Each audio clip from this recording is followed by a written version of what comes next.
Interesting. Facebook started first this time. I guess it's one of those things. Hey, everybody, it's Louis Porter Jr. I'm just getting some stuff set here to talk about tonight because apparently there's been some news as of late of going on with a certain company and their side projects and the big announcement they made today. So I think a lot of people will be excited to see this. I was when I did, and I was like, ooh, that's kind of cool. It's always good to hear good news. Boom. So, just in case you don't know, hi, I'm Louis Porter Jr., and you're watching Transparency Agenda. Today is the 26th of January. Jeez. It's been a long month. This month is almost over, a couple more days, a little bit more excitement, and then on to a whole new month. But first off, let's talk about what's going on with our buddies over at Cobalt Press and what's going on. So, as of today, we have now looking at $80,680. That's an interesting number. There are 718 backers with 28 more days to go. So I'm guessing they're going to do pretty well on this Kickstarter. What's available? The last thing they just opened up was the Trollkin. Yeah, the Northlands Dwarves and Trollkin added racial options to player guide and hero's handbook. 85,000 still available. 90, I think I told you, was Dragon Empire, expanding the chapter in Midgard, and then 95,000 went up. Eldritch Lair, Castle of the Wind Lords for 5e. It's another 7th level adventure by James Hayek. I think it's Hayek. I'm gonna keep saying Hayek, but that's what I assume it is. So they're doing pretty well and looking pretty interesting and like, ooh. So, and just in case you don't know, got to put the link here real quick because there's some people, maybe there's some people out here who don't know that Cobalt Press is doing this Kickstarter. I don't know who you are. I don't know how you wouldn't know, but okay, whatever. So, with that being said, let's move on to the big news that literally just happened. I mean, like, just happened. So, boom. I'm sitting at home, relaxing, doing what I usually do, which is a little bit of nothing, and ducking Lucas in the bed and getting ready for the day. And then I get this note that comes in that Jeff Lee wrote. Jeffrey, says, of interest. And it's like, uh-oh, what's this? This from Jeff Lee. And dun, dun, dun, dun, dun, it's for Starfinder. That's right, Starfinder. So if you're wondering about Starfinder, if you're interested to find out some more stuff, well, some stuff has popped up, and some more stuff has popped up, and a lot of stuff has popped up. So the blog today, I guess, was the big announcement for everybody. There's pre-orders available for Starfinder. So if you're a Starfinder fan and you wanted to check it out and wanted to see what's going on, I guess now's your time, because they talk about the most important thing, the thing that anybody who's publishing wanted to see, someone like me that we cared about. That's right, our Starfinder compatibility license. So when you hear the word Starfinder compatibility license, we hear, oh, good, I can make products for it, and that's important because that's really what we want. So, it's the fun part. Who's writing me now? Why is everybody keep writing me when I'm doing my show?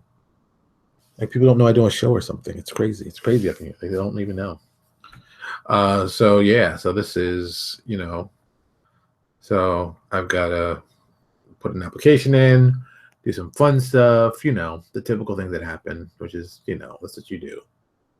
And this is what you do as a person involved in this and want to do it. Oh, so much fun. So much fun. So much fun. Yeah. Yeah, I'm really kind of excited about this because now us fans of science fiction like myself, and I'm sure lots of other people out there, will now have another science fiction. Submit my application for this. We'll have something to really look at and get excited about. So, you know how that goes. I think this is awesome, and I mean this in the sense of this is awesome. Yeah, I guess, I just wish I knew, somebody who's really directly involved with doing stuff for it. Because no one's really announced like they've done a lot of playtesting. So it's like, I assume they're doing playtesting because, they're a large company, but I'm hoping to find out more and stuff when I find out from more people. So I think we're kind of at that stage of, well, let's see what happens. Yeah. Yeah, I guess we'll figure out something. But for science fiction, it's very easy. I can I can think of a ton of things we want to do, things we wanted to do for a while. And it's nice to do that kind of stuff. So boom. Oh, like they want me to have a contact address here. I think I should my address. Oop, it's like my address. Yeah, this is all my information. It's all important. Say Polymeca. General Starfinder material. Yeah, so of course, I was going to be doing an extension of our Polymecum line we did originally with D20 Future. So of course, that wasn't really a surprise. I mean, that wasn't really a big surprise. We were going to be doing that. I mean, come on. So yeah, so I'm all excited about that. So if you're looking for science fiction, we are going to knock it out of the ballpark. We're going to do some cool stuff. I had some cool stuff already. I pitched some ideas to a couple people. The biggest problem is always getting more art, but I think that we've got that even slightly covered. So yeah, so it's finally announced. So people are interested. You have something to check out. Oh, most importantly, if I read this right, because I have bad eyes. You think it happened? I might have misread this, but I think I read this right. Why is it now that my computer doesn't want to be moving all of a sudden? There is a rumor that to check on the pre-orders. First Contact looks like it's going to be landing on Free RPG Day. So I like that. On Free RPG Day, we're going to get another free product, which is awesome. So that's Saturday, June 17th, 2017. There will be something from Pathfinder. So a lot of people doing stuff. A lot of people doing stuff this year. Ooh, there's a lot of stuff in here. There's a link on the Paizo blog. They're going to be doing We Before Goblins. I guess they're doing another one. That's 2016, so we don't really know it yet. So that was last year. Last year, a lot of stuff. So I'm assuming they'll be announcing people, of course. So First Contact. It looked kind of interesting. Got a good cover. You can see the cover directly on the site if you're going to go look. If not, I'll be lazy and I'll show people the cover. But I think it's a cool cover. I think it's cool and interesting. So if you haven't seen this cover yet, which is surprising, I did not see this cover yet. I think it's going to be an awesome setup by them. I'm very happy. I like what they're doing, and it will be. Look, if you like Pathfinder, you're probably going to like it. If you like science fiction, you're probably going to like it. Everybody involved is a science fiction fan. I think everybody, the people involved and who's been working on it are well-known people. So I expect the quality will be amazing. I'm not surprised or even like, oh, what do you think? Oh, what do you think? I think there's going to be just awesome work. So, but I'll tell you something. Here's something that a lot of people don't realize. And this is something that kind of actually scares me as a publisher because I've seen this happen before and it was kind of like disturbing, but kind of also very interesting. Back in the day, Deadlands did their Deadlands book. And then Deadlands did an offshoot, really kind of two offshoots of their book. The problem was they didn't make the products, at least in my feeling, this is always my feeling, I don't think they made the products different enough and reach out to different audiences. Because it comes down to the point of, Starfinder should reach a different audience than what Pathfinder directly, at least in my eyes, directly affects. Because if you only have X amount of dollars, like say you have $50, or hell, you have $40, and there's a book for Starfinder, there's a book for Pathfinder, and they're both, $30 a piece. You got to pick and choose. So it kind of deviates the money. So you kind of want to find a different audience for Starfinder. I kind of want Starfinder to go after those hardcore guys who have always been fans of Star Trek and Star Wars, and go for those guys, less than the traditional fantasy-focused D&D only guys. I think if Starfinder works well, they can be a very cool generic plug-in for rules for people to use and people to customize as needed. I think that will be important. I think they really need to set up some kind of differential between themselves and Pathfinder. I mean, there'll be some natural crossover because that you're telling the same kind of stories with the different world, but in the future.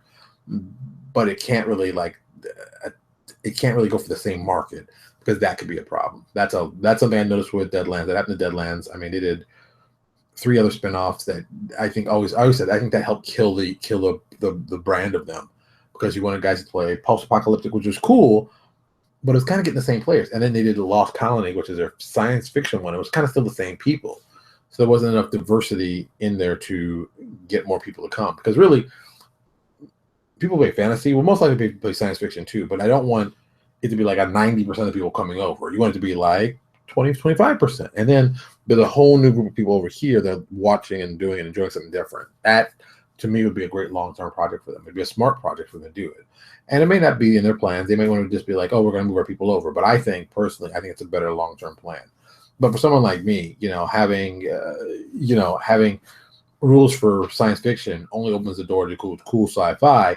And, of course, the backward step to that is to do a modern version. So this is probably gonna give me enough rules that I can build spy stuff. And if I can build spy stuff, I could redo Haven City of Violence. I could redo Haven Full Metal Zero. I could do tons of spy stuff. I can do techno thrillers. It gives you that kind of thing. Plus science fiction, I think there's gonna be a lot of opportunity to do a lot of cool science fiction things anyway. We talked about doing Infinite Space. We've done Infinite Dungeon, which has worked out very well for us, and we're continuing enjoying it. But Infinite Space, we've kicked that idea around since for a while. But even the execution of it has been more of the issue, let alone just the product. Because the product was easy. We knew what we were going to do. We had an idea, and we went with it. We all talked it over. But actually executing it, that's always been how do I do this right? So that's where we are with that. So I'm good. I think this is going to be a big hit. Everyone's going to be happy and to do well for them. And Paizo, Paizo needs a great way to generate more funds. And this is a great way to generate more funds. That's something so simple that a lot of people miss. They think, Pathfinder is great and, people playing D&D and Pathfinder, but you need other stuff. You need other type of stuff for people to play. And if you have a rule set that people can easily understand, play, make it interesting, and make stuff that is very, very sci-fi specific really cool, you could have people developing their own version of Destiny for this. And that, to me, that's the big piece. Giving that feel of Destiny in role-playing tabletop, that's a win-win. And that's about it. So there you go. That's today. Like I said, it's a good day. It's a good day for people. All right. So let me also tell everybody. So tomorrow, because of some stuff going on in my personal life, I assume we're going to be doing it, but I'm assuming we're not. It's one of those situations. Okay, for everybody, because everybody's kind of wondering.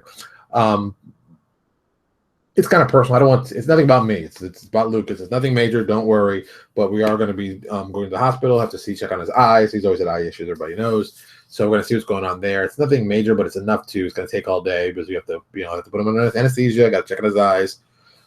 So it'll be a whole process. So I'm hoping by the time we get back, I'll be okay that we can do the show. I think John has a lot of information he wants to put out there, but I've kind of been like, I don't know, because I don't know how tomorrow I'm going to feel. But I'm assuming we're going to do the show. Even if I'm really tired, I'm going to see if I can still push through and ask a lot of good questions because you all have come to support us. And I don't want anyone to think that we couldn't get it done, but we're going to get it done. We're going to find a way to get it done, even if I've got to prop me up with a stick and just, have somebody feed me lines, whatever. We'll figure out a way to do it. But that's about that. So that's it. I'm getting out of here. I got some more work to do. Got to finish reading some comic books. Got to put some stuff. Oh, yeah, by the way, for all the people who don't know, I guess you don't know because I haven't really told anybody. We just put up our latest layout portfolio. So if you're looking for a more science fiction based one, like perfect timing, science fiction and superheroes. We have a new one out at RPG Now. I guess I'll put the link. I'll put the link in the description so you all can see and have a good time and check it out and enjoy it. If you need some layout, because hey man, layout's expensive and it's nice if someone has done all the hard work for you, like me. All right, everybody, have a good weekend, and I will see you all on Monday.